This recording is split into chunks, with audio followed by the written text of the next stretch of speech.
నా army, I love you, I love you, I love you, అంతే. I love you, I love you, I love you, I love you. నా fans అంటే నాకు పిచ్చప్ప, నా fans అంటే నాకు పిచ్చి. Thank you, thank you, thank you, thank you.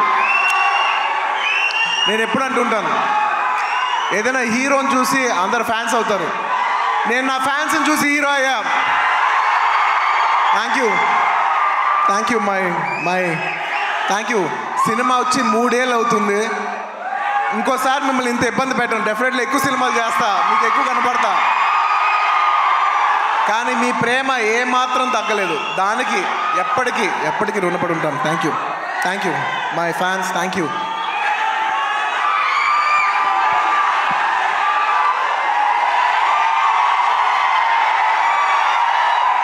Thank you. ఈ ఫంక్షన్కి వచ్చి దీన్ని ఇంత పెద్ద సక్సెస్ చేసిన మీకు, ఈ ఫంక్షన్ని టెలికాస్ట్ చేస్తున్న మీడియా వారికి, స్పాన్సరర్స్కి, అందరికి, ముఖ్యంగా అందరికీ thank you very much. And ఇంకా విషయానికి వస్తే వెరీ సింపుల్. నేను ఇవాళ ఎందుకు ఇక్కడికి వచ్చాను అనేది వెరీ ఆబ్వియస్. ఎందుకంటే సుకుమార్ గారు వైఫ్ తబిత గారు ఈ సినిమా ప్రొడ్యూస్ చేస్తున్నారు. పుష్ప 2 లాస్ట్లో చెప్తా, అది డెజర్ట్ లాంటిది. అది లాస్ట్లోనే చెప్పాలి, అది లాస్ట్లోనే తినాలి. సుకుమార్ గారి వైఫ్ తబిత సుకుమార్ గారు ఈ సినిమా ప్రొడ్యూస్ చేశారు.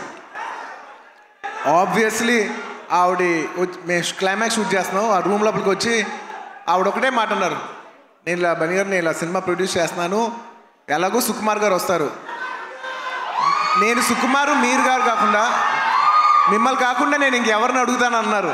ఇంకా ఆ మాట తర్వాత ఇంకా డిస్కషన్ లేదు, మాటలు లేవు, మాట్లాడుకోవటం లేవు. ఆబ్వియస్లీ నాకు సుకుమార్ గారు అంటే ఎంత ఇష్టం ఏంటి అని నేను మాటలో చెప్తే చాలా స్టూపిడ్గా ఉంటుంది. ఆవిడ అడిగిన వెంటనే మీరు నమ్మరు, క్లైమాక్స్ చాలా టఫ్ షూట్. నేను జనరల్లీ అనను ఈ మాట, నేను ఇప్పటివరకు చేసిన క్లైమాక్స్లోనే one of the most difficult climax, చాలా టైరింగ్ క్లైమాక్స్. అంత సిచ్యువేషన్లో కూడా ఆవిడ అన్న వెంటనే వస్తున్నాను తబిత గారు, ఇంకా మీరు ఆ మాట అనిన తర్వాత, ఎందుకంటే ఇష్టమైన వాళ్ళకి మనం చూపించాలి, మనం నిలబడగాలి. యూనో మన ఫ్రెండ్ అనుకో, ఇంకోళ్ళు అనుకో, మనకు కావాల్సిన వాళ్ళు అనుకో, నాకు ఇష్టమైతే నేను వస్తా, నా మనసుకు నచ్చితే నేను వస్తా. అది మీ అందరూ తెలిసిందే.